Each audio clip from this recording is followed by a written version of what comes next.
Tactical squads are the mainstay troop option in an Adeptus Astartes Legion, and this kit adds to the MK3, MK4 and MK6 armour designs by outfitting your humble Space Marines with MK2 power armour.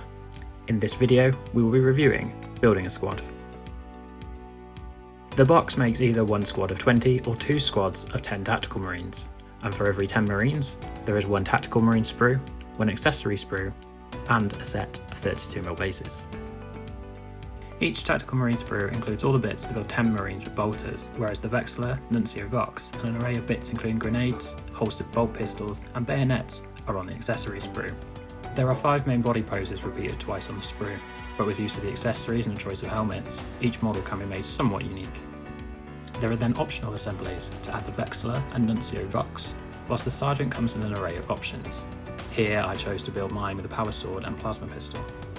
Each marine is made up of 11 or more parts: legs and torso, arms and bolter, power pack, shoulder pads, head, and accessories such as the chain blade, bayonet, or pouches. As is to be expected, the construction booklet is clear and helpful when building your troops. Parts are clearly labelled and where possible are positioned next to their equivalent components on the sprue. My only grumble was where the feed connects to the top of the power pack, which made it difficult to clean when clipped from the sprue. The elevated area is quite shallow. I found it was easy to damage using a knife or file.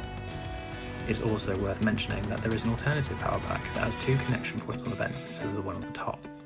This is because there is a nub to connect the Nuncio Vox or Vexillor to. If you aren't using those components, you're expected to cut the nub off using a hobby knife or clippers. One thing I discovered when building the models was that the first half of the torso includes a shallow nub on each side to help position the arms. Depending on the piece, this sometimes had feeds connected to them.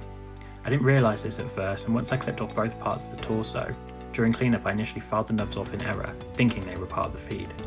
Otherwise, connection points are well placed and mould lines are minimal, although some, particularly around the weapons, were a little difficult to get at.